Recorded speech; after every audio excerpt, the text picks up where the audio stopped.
الحمد لله الذي جعل هذه الأيام أشهد أن لا إله إلا الله وحده لا شريك له وأشهد أن سيدنا محمدا عبده ورسوله سيد الأنام اللهم صل وسلم على هذا النبي الكريم وعلى آله وأصحابه ومن تبعهم بإحسان إلى يوم الدين.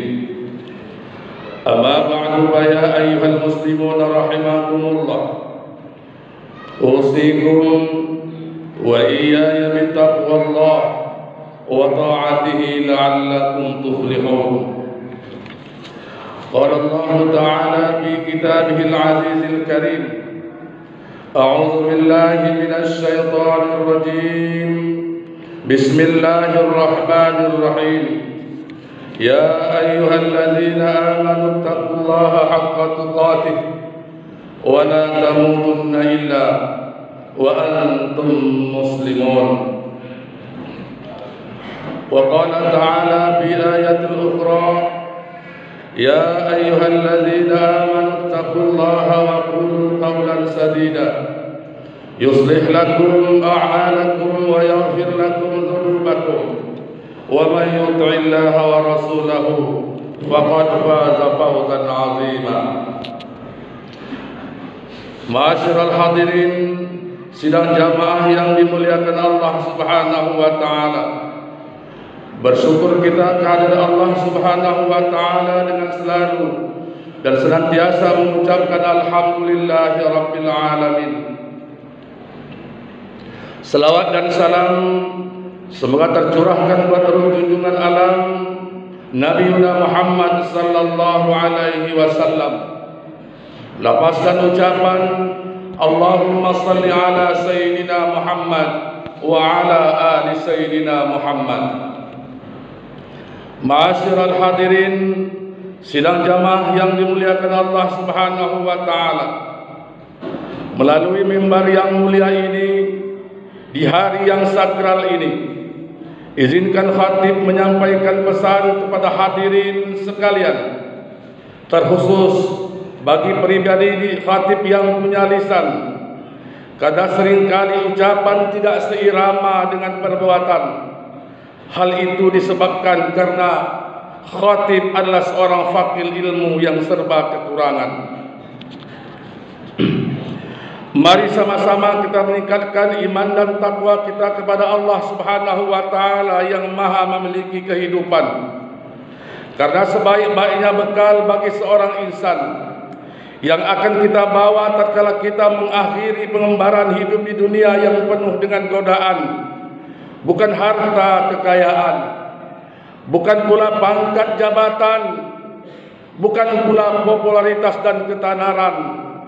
Akan tetapi sebaik-baiknya bekal yang akan kita bawa menuju darul akhirah kampung halaman adalah nilai-nilai keimanan dan ketakwaan yang terbangun dalam setiap sendi-sendi kehidupan. Allahu Akbar, Allahu Akbar, Allahu Akbar, walillahil hamd. Kaum muslimin dan muslimat, jamaah yang dimuliakan Allah Subhanahu wa taala, seiring terbenamnya matahari di ufuk barat pada tanggal 9 Zulhijjah, maka seluruh umat Islam seantero dunia melaksanakan dipertemukan kembali dengan hari raya Idul Adha. Hari raya yang penuh dengan syarat dengan nilai-nilai sejarah perjuangan dan pengorbanan dari sebuah keluarga yang mulia, sebuah keluarga teladan sepanjang zaman. Kembali suasana Idul Adha tahun ini hadir pada saat Allah ujian Allah Subhanahu wa taala datang sini berganti menyambangi negeri yang kita cintai ini. Tentu ada skenario khusus dari yang maha sempurna untuk kebaikan kita di masa yang akan datang. Justru datangnya ujian dan hadirnya ibadah agung sepanjang zaman di penghujung tahun sebagai bahan kalkulasi amal kita, sebagai bahan muhasabatun nafsi, yang dilakukan secara menyeluruh dalam setiap kehidupan kita. Harus kita akui bahwa sesungguhnya musibah yang terjadi hari ini merupakan sebuah peringatan dari Allah Subhanahu wa taala. Musibah yang terjadi hari ini merupakan teguran dari Allah Subhanahu wa taala karena kita adalah para pendosa. Allah Subhanahu wa taala mengingatkan kita, wa anna ahlul qura amanu wattaqau la fatahna alaihim barakatin minas sama'i wal ardh. Jika penduduk sebuah negeri, jika penduduk sebuah kampung bertakwa, maka akan diturunkan keberkahan dari langit maupun dari bumi. Allahu akbar, Allahu akbar, Allahu akbar, walillahil hamd. Ma'asyiral hadirin, kaum muslimin dan muslimat yang dimuliakan Allah Subhanahu wa taala. Hari raya Idul Adha yang sangat identik dengan dua peristiwa agung, yakni pelaksanaan ibadah haji dan pelaksanaan ibadah kurban. Dua peristiwa yang terinspirasi dan melibatkan keluarga teladan sepanjang zaman. Sebuah keluarga yang dibangun di atas nilai-nilai ketaatan kepada Allah Subhanahu wa taala. Sebuah keluarga yang dibangun di atas nilai-nilai ketauhidan. Sebuah keluarga yang dibangun di atas nilai-nilai kesalehan. Sebuah keluarga yang jauh lebih mementingkan kecintaan ketaatannya kepada Allah Subhanahu wa taala dari segala-galanya. Ibadah haji dan ibadah kurban, keduanya merupakan amalia Islam yang utama yang memiliki nilai-nilai yang sangat luar biasa di hadapan Allah Subhanahu wa taala. Ibadah haji dan ibadah kurban hadir di penghujung kalender ketaatan kita kepada Allah Subhanahu wa taala, yaitu bulan Zulhijjah, sebagai cermin dan puncak pengabdian kita kepada Allah Subhanahu wa taala, sehingga diharapkan akan lahir manusia-manusia muharram sebagai dalam artian manusia yang mulia, manusia yang mendapat tempat yang terhormat di sisi Allah Subhanahu wa taala. Ibadah haji dan ibadah kurban menjadi salah satu sarana tarbiyah pendidikan bagi umat Islam. Allahu akbar, Allahu akbar, Allahu akbar, walillahil hamd. Ma'asyiral hadirin yang dimuliakan Allah Subhanahu wa taala. Ibadah haji dan ibadah kurban sesungguhnya merupakan simbol dan cermin pemersatu umat yang sangat ideal di tengah persatuan umat Islam yang sangat rapuh. Umat Islam sangat mudah terprovokasi, terpecah belah oleh isu-isu yang tidak pasti kebenarannya. Umat Islam harus kembali menyadari esensi jati diri umat Islam, umat yang diciptakan dengan sangat sempurna. Laqad khalaqnal insana fi ahsani taqwim. Ada kekuatan yang maha dahsyat yang dimiliki oleh umat Islam yang tidak dimiliki oleh umat-umat yang lain. Kekuatan yang mampu mempersatukan umat Islam, kekuatan wahdatul aqidah, kesamaan akidah ideologi, wahdatul syiar, kesamaan syiar, wahdatul harakah, kesatuan gerak, wahdatul ghayah, kesatuan cita-cita dan tujuan dalam bingkai ukhuwah Islamiyah. Ma'asyiral hadirin yang dimuliakan Allah Subhanahu wa taala, seharusnya dengan adanya wahdatul akidah, kesamaan ideologi, umat Islam tidak lagi saling hujat-menghujat, tidak lagi saling kafir mengkafirkan. Seharusnya dengan semangat wahdatul akidah, umat Islam semestinya bersatu karena Rabb kita sama, Rasul kita sama, agama kita sama, kitab suci kita sama, menghadap kiblat yang sama. Ma'asyiral hadirin, lantas pantaskah kita bertikai antara satu dengan yang lainnya? Ma'asyiral hadirin yang dimuliakan Allah Subhanahu wa taala, mari sama-sama kita melihat saudara-saudara kita yang hari ini membanjiri kota Makkahul Mukarramah. Mereka datang dari tempat yang berbeda, bahasa mereka berbeda, status sosial mereka berbeda, tapi mereka berada dalam satu bingkai. Mereka berada dalam satu jalinan ukhuwah Islamiyah. Lihatlah umat Islam yang hari ini membantu di kota Makkah. Mereka datang dari tempat yang sangat jauh. Mereka mengeluarkan biaya yang amat besar, meninggalkan anak yang masih kecil, meninggalkan harta yang melimpah ruah. Mereka yang pergi belum tentu kembali. Kemungkinan saja kematian datang mendatangi mereka tatkala mereka berada di tanah suci. Takutkah mereka? Bimbangkah mereka? Galaukah mereka? Menyesalkah mereka karena telah mengeluarkan biaya yang sangat besar? Ternyata tidak. Karena mereka sadar sesadarnya apa yang mereka lakukan adalah dalam rangka min sya'airillah. Inilah yang disebut dengan wahdatus syiar, kesamaan syiar. Ma'asyiral hadirin sidang jamaah yang dimuliakan Allah Subhanahu wa taala. Dalam pelaksanaan ibadah kurban, kembali Nabi Ibrahim alaihissalatu wassalam tampil sebagai pemeran utama yang mendapatkan ujian langsung dari Allah Subhanahu wa taala. Nabi Ibrahim harus menentukan pilihan yang teramat sulit, harus menunjukkan ketaatannya kepada Rabb secara totalitas, meskipun harus mengorbankan putra kesayangannya yang telah dinantikan kelahirannya sekian lama. Seandainya Nabi Ibrahim sosok yang tidak terbina dengan nilai tarbiyah ilahiyahnya, tentu sangat sulit dan berat untuk menentukan pilihan antara memilih Allah Subhanahu wa taala Ismail putra sematawayangnya. Perintah berkurban yang diterima oleh Nabi Ibrahim alaihissalatu wassalam syarat dengan nilai-nilai tarbiyah, syarat dengan nilai-nilai pelajaran yang dapat kita ambil untuk Ibrahim yang hidup pada abad yang ke-20 ini. Ma'asyiral hadirin yang dimuliakan Allah Subhanahu wa taala. Pelajaran yang pertama yang dapat kita ambil dari peristiwa penyembelihan hewan kurban sebagaimana yang Allah gambarkan dalam surah As-Saffat ayat 102. Ketika Ibrahim alaihissalatu wassalam mendapatkan mimpi seperti yang tergambar dalam surah As-Saffat ayat 102. Falamma balagha ma'ahu sa'ya qala ya bunayya inni ara fil manam anni azbahuka fanzur maza tara. Qala ya abati fa'al ma tu'mar satajiduni insyaallah minas sabirin. Dan tatkala anak itu sudah beranjak remaja, maka Ibrahim berkata kepada putranya, "Wahai anakku, sesungguhnya aku melihat dalam mimpiku bahwa aku menyembelih engkau, maka pikirkanlah apa pendapatmu."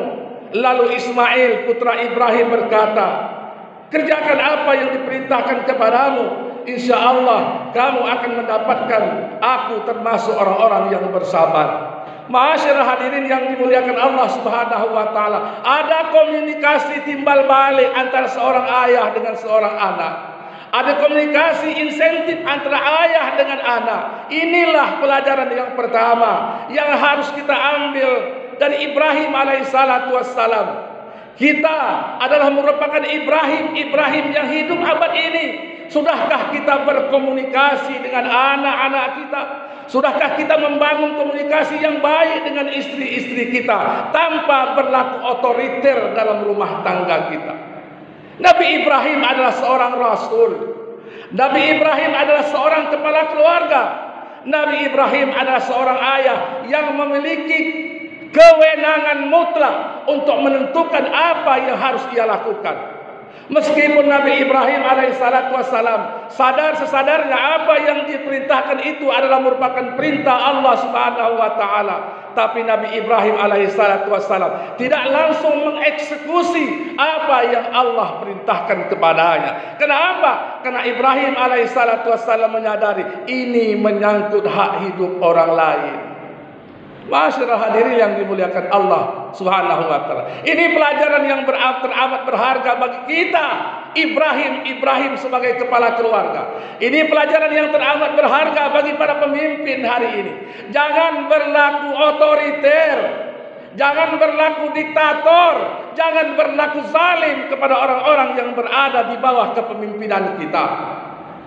Jangan melakukan keputusan sepihak jika itu menyangkut hak-hak orang banyak. Ini pelajaran yang pertama, ma'asyiral hadirin yang dimuliakan Allah Subhanahu wa taala. Dari apa yang Allah gambarkan dalam surah As-Saffat ayat yang ke-102. Ma'asyiral hadirin yang dimuliakan Allah Subhanahu wa taala.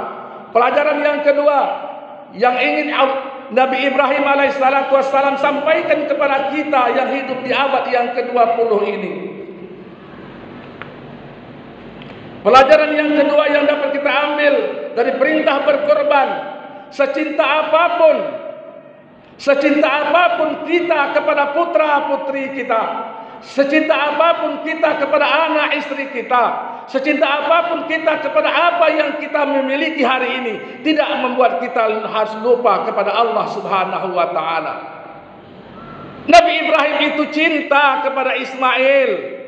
Kenapa? Karena Ismail itu anak yang ditunggu kehadirannya cukup lama. Namun tak kala Allah Subhanahu wa taala memerintahkan kepada Ibrahim untuk menyembelih anaknya, apa yang ia lakukan? Sami'na wa ata'na. Aku dengar dan aku ikuti. Kecintaan Ibrahim kepada anak semata wayangnya tidak membuat dia mengabaikan Allah Subhanahu wa taala. Lantas kita ini siapa? Kita Ibrahim bukan, Rasul bukan, Nabi bukan. Lantas kita mengabaikan Allah Subhanahu wa taala, tatkala Allah Subhanahu wa taala memanggil kita. Allah Subhanahu wa taala memanggil kita 5 kali sehari semalam. Karena urusan duniawi. Karena urusan duniawi kita abaikan perintah Allah Subhanahu wa taala. Emang kita ini siapa? Emang kita ini siapa sehingga kita mengabaikan perintah Allah Subhanahu wa taala karena urusan duniawi? Allah Subhanahu wa taala mengingatkan kita dengan firman-Nya, "Ya ayyuhallazina amanu, la tulhikum amwalukum wa auladukum an dzikrillah." Hai orang-orang yang beriman, jangan karena hartamu, anak-anakmu membuat kamu lalai lupa kepada Allah Subhanahu wa taala. Ma'asyiral hadirin yang dimuliakan Allah Subhanahu wa taala. Ini pelajaran kedua yang dapat kita ambil dari peristiwa penyembelihan hewan kurban, penyembelihan kurban yang terinspirasi dari keluarga teladan sepanjang zaman. Ma'asyiral hadirin yang dimuliakan Allah Subhanahu wa taala. Pelajaran yang ketiga. Ini barangkali perlu kita adopsi dalam kehidupan rumah tangga kita. Kolaborasi antara Ibrahim dan Ismail, Ibrahim dan Siti Hajar. Kolaborasi antara Ibrahim dan Siti Hajar mampu melahirkan seorang anak yang soleh, seorang pemuda yang sungguh sangat ideal, seorang pemuda yang bukan hanya taat kepada kedua orang tuanya, tapi juga taat kepada Allah Subhanahu wa taala. Coba Anda bayangkan, coba kita bayangkan kalau seandainya perintah itu jatuh kepada pundak kita hari ini, jatuh kepada pundak saya, jatuh kepada pundak tuan-tuan semuanya. Tatkala kita berkata kepada anak-anak kita, "Wahai anakku, tadi malam ayah bermimpi menyembelih engkau." Kira-kira apa reaksi anak-anak kita? Itu bapak-bapak yang tahu. Kolaborasi antara Ibrahim dan Hajar mampu melahirkan, membentuk seorang pemuda yang saleh, bukan hanya taat kepada kedua orang tuanya, tapi juga taat kepada Allah Subhanahu wa taala. Inilah generasi yang kita harapkan. Inilah generasi yang kita dambakan. Inilah generasi yang kita inginkan. Generasi yang 10 tahun ke depan mampu memakmurkan masjid yang kita cintai ini. Generasi yang mampu, yang pada dirinya terbentuk karakter Islam itu sendiri.